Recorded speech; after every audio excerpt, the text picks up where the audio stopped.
Welcome to my channel अपने spirit. और आप देख रहे हैं इंटरनेट प्राइवेसी, डेटा माइनिंग और डेटा एनालिटिक और डेटा साइंस। आप सबको मसीह में सलाम। आज के मौजूदा दौर में एक इंसान 20 घंटे से ज़्यादा इंटरनेट पर गुजारता है, और हर वो सेकंड जो आप ऑनलाइन होते हैं आपकी हर हरकत स्टोर करके ट्रैक करके एक फ़ाइल में रखी जाती है और उन कंपनियों को बेची जाती है जो जो आपको मुख्तलिफ़ चीज़ें बेचना चाहते हैं। यहाँ तक कि जब आप ऑनलाइन नहीं होते, जब भी आपका फ़ोन आपको सुन रहा होता है। टेक्नोलॉजी के इस दौर में प्राइवेसी एक माजी की बात लगती है, और ये एक धोखा है कि इंटरनेट मुफ्त है, लेकिन हकीकत यह है कि आपकी पर्सनल इंफॉर्मेशन ज़्यादा अहम है जो आप बिल्कुल मुफ्त में दे देते हैं। और अक्सर लोगों को प्राइवेसी ना होना कोई बड़ी बात नहीं। इंटरनेट पे मुस्तकिल निगरानी चलती रहती है, और गूगल इस्तेमाल करने वालों ने सिर्फ 3% ही लोगों ने वो टर्म एंड कंडीशन पढ़ी होंगी जिस पर हम एग्री करे रखे हुए हैं। आजकल यही ख्याल किया जाता है कि प्राइवेसी सिर्फ उन लोगों को चाहिए होती है जिन्होंने बुरे काम करने होते हैं, या जिन्होंने छुप के कुछ काम करना होता है, या फिर छुप कर कुछ काम करना होता है या रखना होता है। लेकिन कुछ ऐसे काम भी हैं जो हम पब्लिक के सामने नहीं करना चाहते, तो हम चाहते हैं कि वो पर्सनली तौर पे किए जाएं। और कुछ बातें ऐसी हैं जो हम सिर्फ उनसे कहते हैं जिन जिन पर हमको भरोसा होता है। और अगर हमको पता हो कि कोई हम पे नज़र रखे हुए है, तो हमारा जो बिहेवियर होता है वो चेंज होने लगता है। और इस बात को साबित करने के लिए सोशल एक्सपेरिमेंट मौजूद है। जेरेमी बेंथम नामी, जो कि एक इंग्लिश फ़िलासफ़र है, उसने 1791 में एक एक्सपेरिमेंट किया था।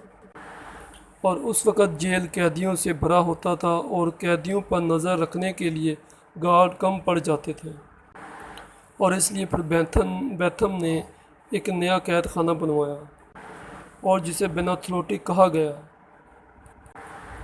जिसमें एक ही गार्ड सब कैदियों को एक ही वक्त में देख सकता था, और हर कैदी को अलग अलग सेल में रखा गया था। और उनके अंदर ये वहम पैदा किया गया कि गार्ड टावर से गार्ड उनको हर वक्त नज़र रखे हुए हैं। इस डिज़ाइन से कैदियों पर इतना असर पड़ा कि सारा फसाद और मज़ामत ख़त्म हो गई, सिर्फ इसी एहसास से कि उनको कोई हर वक्त देख रहा है। कैदियों को सीधा करने के लिए काफ़ी था। और अब यही तरीका हॉस्पिटल, कॉलेजेस, स्कूल, एयरपोर्ट और सोसाइटी में इस्तेमाल हो रहा है। यही वजह कि आपके रात 3 बजे भी ट्रैफिक लाइट क्रॉस नहीं करते अगर वहाँ CCTV कैमरे लगे हों तो। मज़ीद वीडियो देखने के लिए चैनल सब्सक्राइब करें, बेल आइकन प्रेस करें ताकि मज़ीद आने वाली वीडियो आप तक पहुँच सके। लगातार लोगों पर नज़र रखना ये अहम तरीन तरीका बन गया है।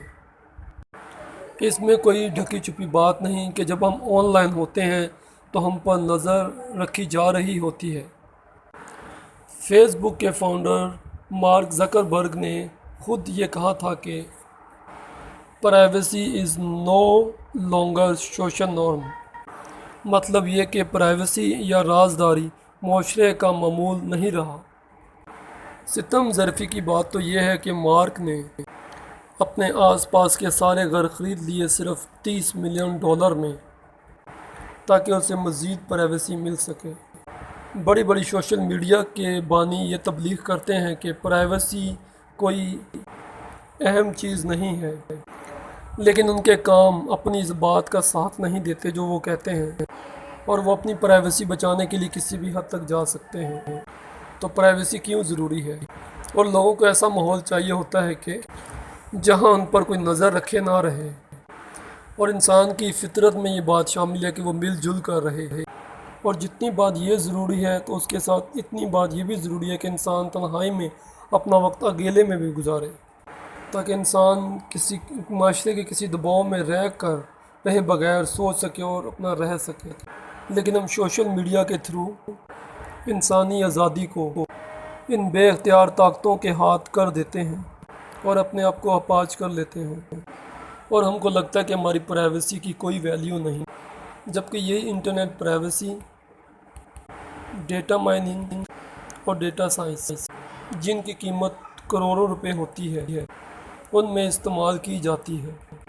میرے خیال سے وقت ہے کہ ہم اپنی پرائیویسی کو اہمیت دیں، جیسے مارک نے اپنے آس پاس کے سارے گھر خرید لیے ہیں تاکہ کوئی اس کے ناپاک رازوں کو جان نہ سکے۔ مارک اپنے موبائل اور لیپ ٹاپ کا کیمرہ اور مائک بند رکھتا ہے تاکہ کوئی بھی اس کی ذاتی زندگی کو جان نہ سکے، اور برے کام کرنے والے اپنی پرائیویسی کو اتنی اہمیت دیتے ہیں، اور آپ جو کوئی برا کام نہیں کر رہے تو اپنی پرائیویسی کی فکر کیوں نہیں کرتے؟ عزیزو، یاد رہے، جسے انفارمیشن یا جسے ڈیٹا کہتے ہیں، اور فیوچر میں جس کے پاس یہ ڈیٹا اور انفارمیشن ہوگی وہ سب سے پاورفل انسان ہوگا۔ یہی وجہ ہے کہ بڑی بڑی کمپنیز، فیس بک اور دوسرے بڑے بڑے پلیٹ فارمز ڈیٹا اور انفارمیشن خریدنے کے لیے بلینز آف ڈالرز دیتے ہیں۔ فیوچر میں یہی ڈیٹا انفارمیشن مخالف مسیح کی چھاپ لگانے کے لیے بڑے کام آنے والا ہے، اور مخالف مسیح کے چیلوں کو پتہ ہوگا کہ کون مذہبی ہے اور کون مذہبی نہیں، اور جو مذہبی نہیں ہوں گے وہ آسانی سے ٹارگٹ ہو جائیں گے، مگر اس کے اصلی ٹارگٹ وہ ہوں گے جو مذہبی ہوں گے۔ وہ ڈیٹا ان کے لیے استعمال کرے گا اور دیکھے گا کہ کس کی کیا کمزوری ہے، اور کسی کی کمزوری لڑکی ہوگی، کسی کی کمزوری پیسہ ہوگا، کسی کی کمزوری پیسہ اور زمین ہوگی، اور کسی کو موت کا ڈر۔ اس لیے وہ ہم کو ہماری کمزوریوں سے پکڑے گا۔ آپ کو کیا لگتا ہے کہ انٹرنیٹ پہ آج کل ہر چیز مفت میں کیوں مل جاتی ہے؟ اس کا آسان سا جواب ہے، کوئی بھی چیز مفت نہیں ملتی، اور ہر چیز کی کوئی نہ کوئی قیمت ہوتی ہے، اور افسوس کی بات یہ ہے کہ ہم اپنی پرائیویسی مفت میں ان لوگوں کو دے رہے ہیں، ان بے اختیار لوگوں کو، اور کوشش کریں جتنا ہو سکے سوشل میڈیا سے دور رہیں، اور اپنے سیل فون کو کم سے کم استعمال کریں، اور زیادہ سے زیادہ وقت، جو کوالٹی وقت، جو ٹائم ہے، اپنے پیاروں کے ساتھ گزاریں۔ چلیں تو ملتے ہیں پھر نیکسٹ ویڈیو میں، جب تک اپنا اور اپنے پیاروں کا خیال رکھیں۔ خدا حافظ، خدا یسوع کے نام سے۔ گوڈ بلیس یو آل، اور پلیز چینل کو سبسکرائب کرنا نہ بھولیے گا، اور بیل آئیکن کو بھی پریس کیجیے گا تاکہ آپ کو آنے والی ہر ویڈیو مل سکے۔